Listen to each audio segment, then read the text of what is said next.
Hi, this is Ed Fitzpatrick. If you enjoy local politics as much as I do, be sure to join our friends at Rhode Island PBS for the show A Lively Experiment. Hosted by Jim Hummel, the weekly series features journalists, pundits, and politicians debating the stories and issues that matter most to us Rhode Islanders. Tune in to A Lively Experiment and be part of the conversation. Fridays at 7 p.m. on Rhode Island PBS and wherever you get your podcasts.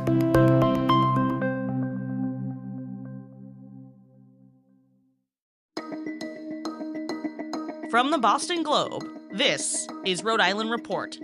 I'm Steph Machado, in for Ed Fitzpatrick. Welcome back to the podcast where we bring you big conversations from our very small state. Colleges and universities across the country are under intense pressure from the federal government, both financially and politically, and Rhode Island's institutes of higher learning are no exception.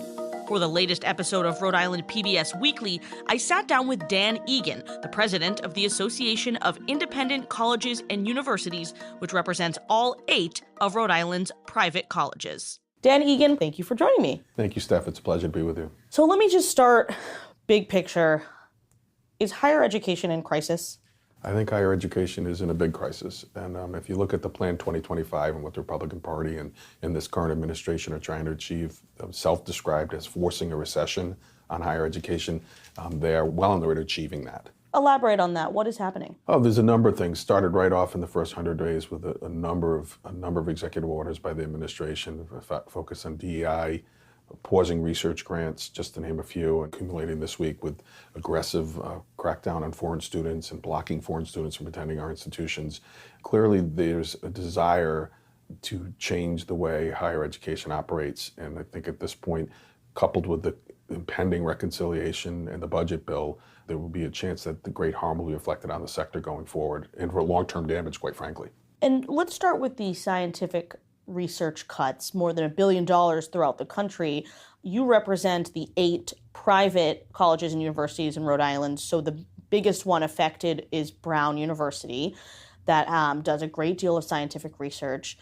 What is the effect, not only on Brown, but also on the state, if these cuts to scientific research continue? I think it's important to think about what the effect is on the state. I think it's a great question because I think people look at it as kind of a singular problem, a Brown problem or a Harvard problem.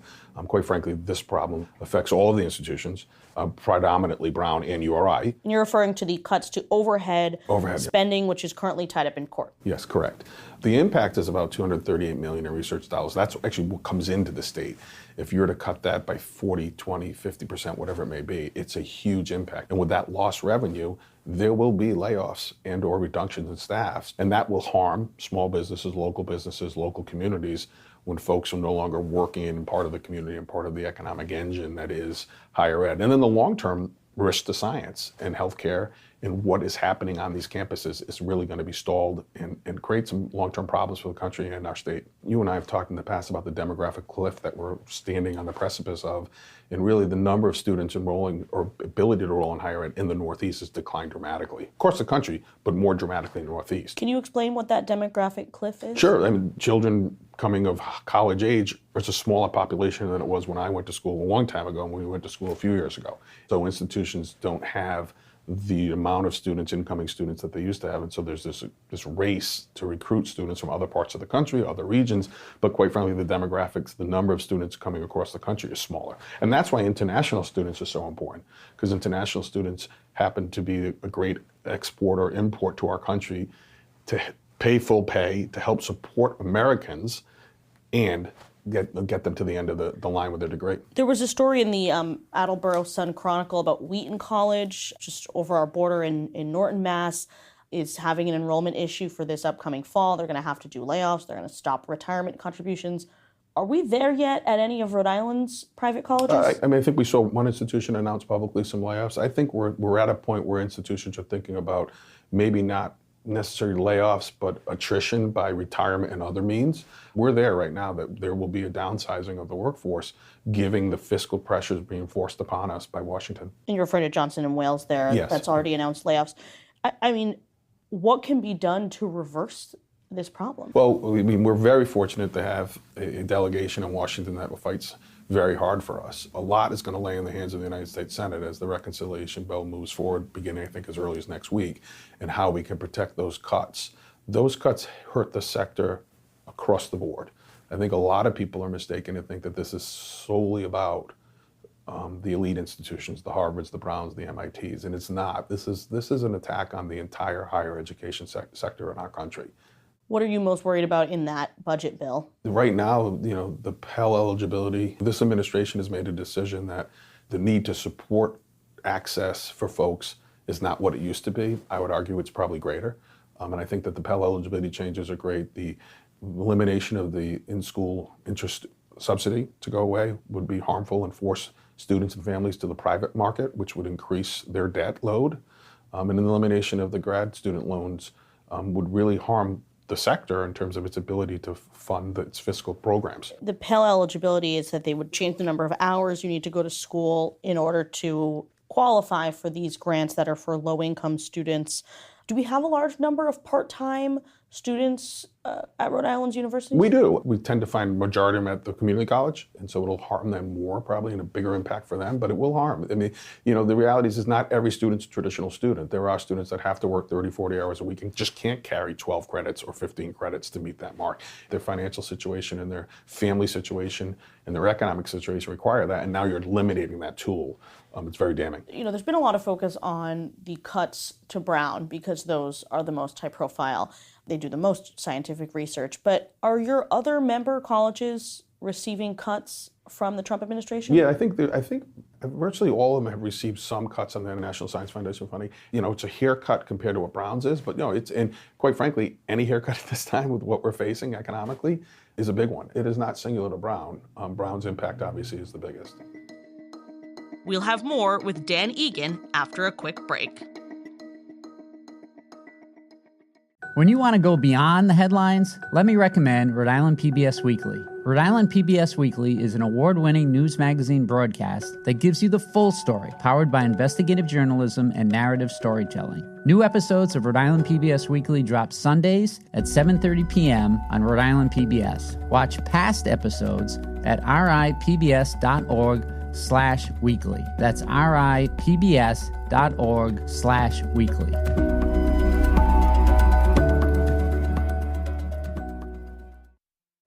There's criticism that Brown and other liberal arts colleges in the Northeast have become so far politically left that they are hostile to people who are more conservative or moderate. Are the universities harming their own ability to get more students from other parts of the country to come here? I think that argument is not true. You tend to have a more left-leaning base at a campus just by the nature of the inquisitive nature and mind of young people.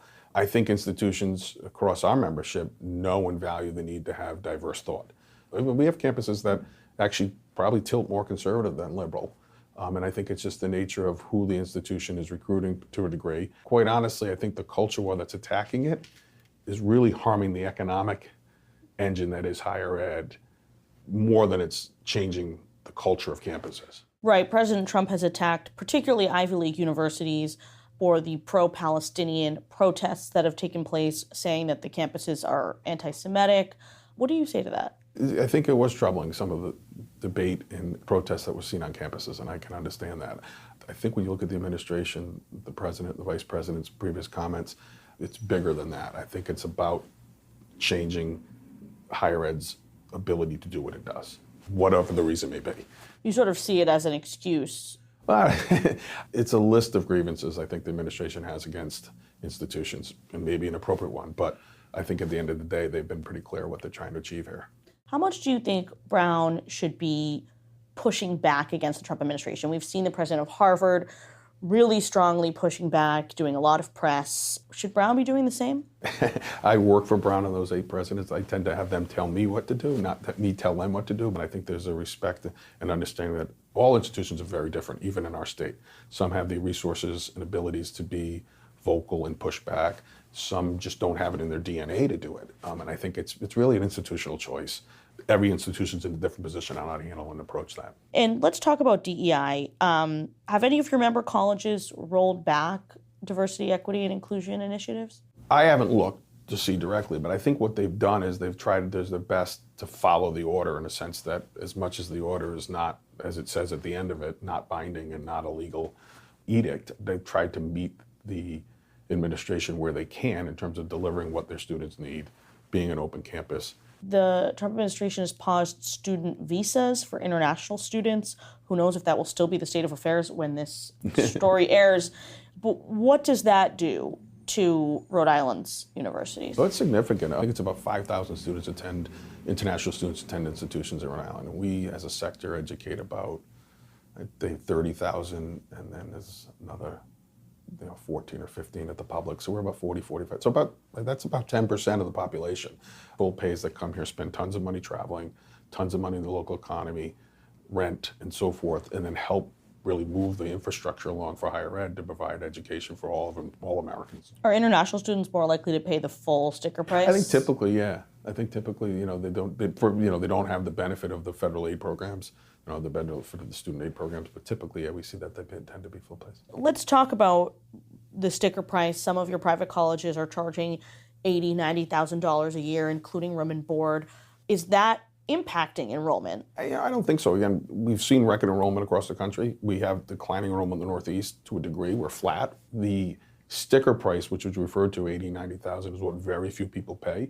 Because of antitrust rules, we're not allowed to share what we're doing with each other, whereas the public institutions is more open, right? There's a public process determining tuition and fees. Students and their families need to look at what that sticker price is versus the net price. Meaning after scholarships, grant aid, and support, which is typically at most institutions about 50% less than what the sticker price is. And when you look at an institution that you say charges $80,000, and if you get in at $40,000 with aid and support, you're looking at the average debt for Rhode Islanders about $35,000. So you'd be carrying about 1 year debt. The majority of that debt is probably your room and board, not the educational piece, right? Because of all these costs that are associated with housing and feeding in the students on the campus for that community experience. Let's talk about the endowment tax. My understanding in the budget bill is that they are proposing to raise the tax from where it is at 1.4% to anywhere as high as 20%. How will that impact Brown? It's impactful. I mean, there's 7% on what their earnings are that don't go back into financial aid, local spending, research, and other things that the institution does. There's a reason why colleges and universities are nonprofit. The government, whether the state or federal, could not provide the network that these NGOs, these non-government operations, these nonprofits provide to bring education to the masses. And so there's a recognition of that long-term public-private partnership that's really broken down when you start to get into endowment taxes and increasing it across the membership. Well, give me a sense if the endowment tax proposal as written goes through. I mean, does it decimate Brown, or is it just a hard hit? I mean, I don't know the number, but I think we're talking in the tens or $20 million of tax. I mean, it's legitimate dollars. Combined with an approximate $25 million, it hits the NIH funding. Combined with an ongoing deficit, combined with all of the pressures that they have, you start to have some real financial impacts to any institution. There are obviously people who are not super sympathetic to Brown's financial troubles. They see it as an elite Ivy League institution that doesn't contribute enough money to the city. They don't have to pay taxes. They obviously make a payment in lieu of taxes. That's voluntary. What do you say to those critics? The economic impact of the 8 schools, the 4 particularly in Providence and Brown alone, we're the second largest non-government employee sector in the state. Every one of our institutions has some formal or informal agreement with their host community. The one that Brown and its 3 partners in the city, Providence College, Johnson Wales, and RISD, completed 2 years ago, is pretty phenomenal gift. It's a contribution that they do as a partnership. And we're talking $177 million over 20 years. But quite frankly, it's getting harder to do things like that as we get the pressures from Washington. Are you concerned about the universities potentially losing their nonprofit status? The threat is there, and it's been coming since 2017. Our biggest concern is that you're coming after sector because you believe that's where the wealth is, right? You believe that's where the money is. And I think that could not be any further from the truth than what we're facing right now as an economy. I think when you look at the New England landscape in the next 10 years, it's going to look very different in terms of the number of institutions providing higher education in New England across the 6 New England states. It's troubling, and I think people should be aware. We jokingly say that you go to an office around, they always have these old books of, the old mill buildings where we're a manufacturing giant.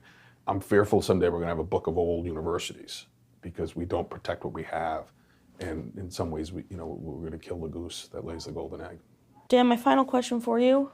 What is your biggest fear? I think we're living in it right now.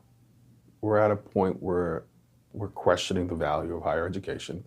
I find it ironic that around the globe, we're the envy of the world in higher education.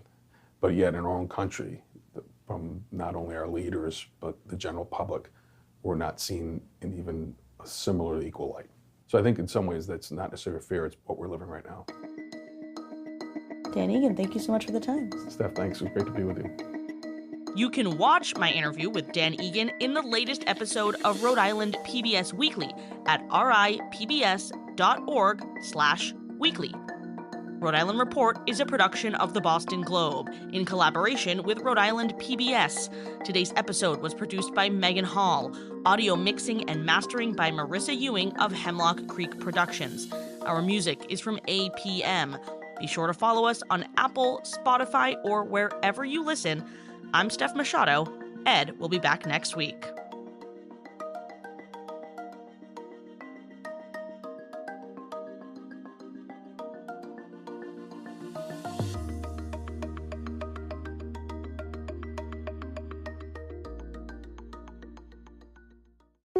Looking to binge watch all your favorite PBS shows? You need Rhode Island PBS Passport. Masterpiece, Antiques Roadshow, Rhode Island PBS Weekly, and many more. Watch them all, anytime, and from any streaming device. Learn more about this member benefit at ripbs.org/passport. That's ripbs.org/passport.